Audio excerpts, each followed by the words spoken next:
ಎಲ್ರಿಗೂ ನಮಸ್ಕಾರ. ಎಲ್ಲರೂ ಹೇಗಿದ್ದೀರಾ? ನೋಡಿ, ಇಡ್ಲಿ ರವೆಯಿಂದ ಉಪ್ಪಿಟ್ಟನ್ನ ಹೇಗೆ ಮಾಡೋದು ಅಂತ ನೋಡ್ಕೊಳ್ಳಿ. ಇದು ತುಂಬಾ ಈಸಿಯಾಗಿದೆ ಮತ್ತು ಸಿಂಪಲ್ ಕೂಡ ಆಗಿದೆ. ಇದು ಬೇಕಾಗುವಂತಹ ರೆಸಿಪಿ ಕೂಡ ಆಗಿದೆ. ಯಾರೆಲ್ಲ ನನ್ನ ಹೊಸ ಚಾನಲ್ ನೋಡ್ತಾ ಇದ್ದೀರಾ ಭೋಜನ ಉಪಹಾರ, ದಯವಿಟ್ಟು ವಿಡಿಯೋನ ನೀವು ಎಂಡ್ವರೆಗೂ ನೋಡಿ, ಮಧ್ಯೆ ಮಧ್ಯೆ ಸ್ಕಿಪ್ ಮಾಡಿಬಿಡಿ. ಮಧ್ಯದಲ್ಲಿ ಸ್ಕಿಪ್ ಮಾಡಿದರೆ ನಿಮಗೆ ಅರ್ಥ ಆಗಲ್ಲ ಏನಂತ. ಸೊ ನಿಮ್ಗೆ ಇಷ್ಟ ಆದರೆ ಲೈಕ್ ಮಾಡಿ, ಸಬ್ಸ್ಕ್ರೈಬ್ ಕೂಡ ಮಾಡ್ಕೊಳ್ಳಿ. ಸ್ಟವ್ ಆನ್ ಮಾಡಿಬಿಟ್ಟು ನಾನು ಒಂದು ಕಡಾಯಿ ಇಟ್ಕೊಂಡಿದ್ದೀನಿ. ಕಡಾಯಿಗೆ 50 ml ಅಷ್ಟು ಅಡುಗೆ ಎಣ್ಣೆ ಹಾಕ್ಕೊತಾ ಇದ್ದೀನಿ. ಸಾಸಿವೆ, ಸ್ವಲ್ಪ ಜೀರಿಗೆ ಮತ್ತು ಕರಿಬೇವನ್ನು ಸೇರಿಸ್ಕೊತಾ ಇದ್ದೀನಿ. ಲೈಟಾಗಿ ಈ ಥರ ಮಾಡ್ಕೊಳ್ಳಿ. ಕಡಲೆಬೇಳೆ ಮತ್ತು ಹೆಸರುಬೇಳೆ ಸೇರಿಸ್ಕೊತಾ ಇದ್ದೀನಿ. ಸೈ ಕಟ್ ಮಾಡಿರುವಂಥ ಮತ್ತು ಉದ್ದುದ್ದಾಗಿ ಕಟ್ ಮಾಡಿರುವಂಥ ಈರುಳ್ಳಿ ಸೇರಿಸ್ಕೊತಾ ಇದ್ದೀನಿ. ಕೆಂಪು ಫ್ರೈ ಮಾಡ್ಕೋಬೇಕು.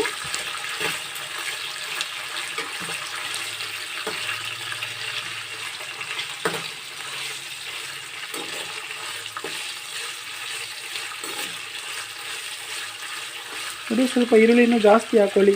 ಉಪ್ಪು ಚೆನ್ನಾಗಿ ಬರುತ್ತೆ, ತುಂಬ ಟೇಸ್ಟಿ ಆಗುತ್ತೆ. ಸ್ವಲ್ಪ ಕೊತ್ತಂಬರಿ ಸೊಪ್ಪು ಮತ್ತು 2 ಹಸಿಮೆಣಸಿನ್ಕಾಯಿ ಹಾಕ್ಕೊತಾ ಇದ್ದೀನಿ. ಇದು ಮತ್ತೊಮ್ಮೆ ಈ ಥರ ಬಾಡಿಸ್ಕೋಬೇಕು. ಒಂದೊಂದು ತರಕಾರಿಗಳನ್ನೂ ಸೇರಿಸ್ಕೊಳ್ಳಿ ನೀವು. ನೋಡಿ, ನಾನು ಕ್ಯಾರೆಟ್, ಬೀನ್ಸ್ ಮತ್ತು ಬಟಾಣಿ ಹಾಕ್ಕೊತಾ ಇದ್ದೀನಿ. ಇಷ್ಟ ಆಗುವಂಥ ತರಕಾರಿಗಳನ್ನು ನೀವು ಸೇರಿಸ್ಕೋಬೋದು. ಸೇರಿಸ್ಬಿಟ್ಟು ಈ ಥರ ಮಿಕ್ಸ್ ಕೊಡಿ, ಅಂದರೆ ಬಾಡಿಸ್ಕೋಬೇಕು ಈ ಥರ ಮತ್ತೊಮ್ಮೆ.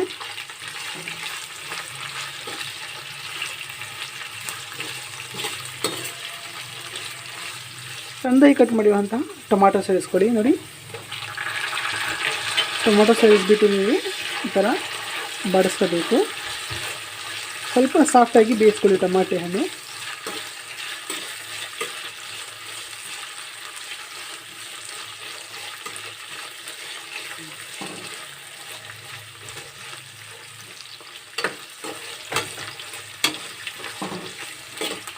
ನೋಡಿ, ರುಚಿಗೆ ಅನುಗುಣವಾಗಿ ಉಪ್ಪು ಮತ್ತು ಅರಿಶಿಣವನ್ನು ಸೇರಿಸ್ಕೊಳ್ಳಿ. ನೋಡಿ, ಹಾಸ್ಕೋಬೇಕು ನೀವು.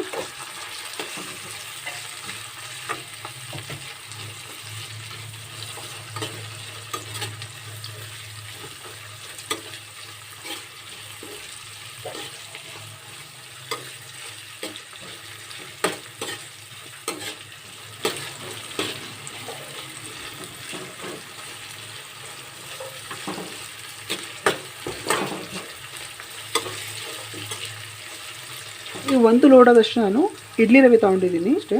ನೋಡಿ, ಇಡ್ಲಿ ರವೆನ ಇದಕ್ಕೆ ಸೇರಿಸ್ಕೊತಾ ಇದ್ದೀನಿ. ಸಪ್ರೇಟಾಗಿ ಹುರ್ಕೊಂಡ್ಬಿಟ್ಟು ಸೈಡಾಗಿ ಇಟ್ಕೊಳ್ಳೋದು ಅವಶ್ಯಕತೆ ಏನಿಲ್ಲ. ಬೇರೆ ಇದಕ್ಕೆ ಹಾಕಿಬಿಟ್ಟು ನೀವು ಈ ಥರ ಮಿಕ್ಸ್ ಮಾಡ್ಕೊಳ್ಳಿ. ತುಂಬ ಚೆನ್ನಾಗಿ ಟೇಸ್ಟ್ ಬರುತ್ತೆ ಮತ್ತು ಗಂಟು ಸಹ ಆಗಲ್ಲ ಈ ಥರ ಮಾಡೋದ್ರಿಂದ.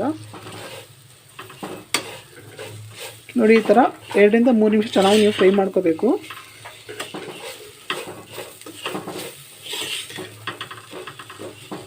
ನೋಡಿ, ಈ ಥರ ಫ್ರೈ ಮಾಡ್ಕೊಂಡು ಆದಮೇಲೆ ನೀವು 1 ಲೋಟ ಇಡ್ಲಿ ರವೆಗೆ ನೀವು 3ರಷ್ಟು ನೀರು ಹಾಕಬೇಕು. ಯಾಕೆಂದರೆ ಸ್ವಲ್ಪ ಬೇಯಲಿಕ್ಕೆ ನೀರು ತಗೊಳುತ್ತೆ. ಸೊ ಅದರಿಂದ ನಾನು ನೀರು ಹಾಕ್ಕೊತಾ ಇದ್ದೀನಿ. ನೋಡಿ,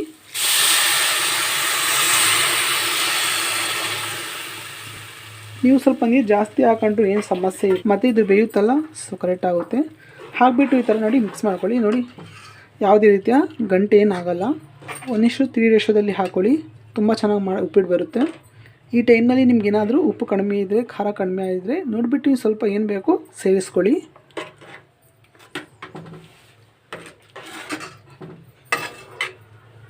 ನೋಡಿ, ಈ ಥರ ಮಿಕ್ಸ್ ಮಾಡ್ಕೊತಿರ್ಬೇಕು ನೀವು. ಇದು ಗಟ್ಟಿ ಆಗ್ತಾ ಬರುತ್ತೆ. ಈ ಥರ ತಿಳಿಸ್ಕೊಳ್ತಾ ಇರಿ.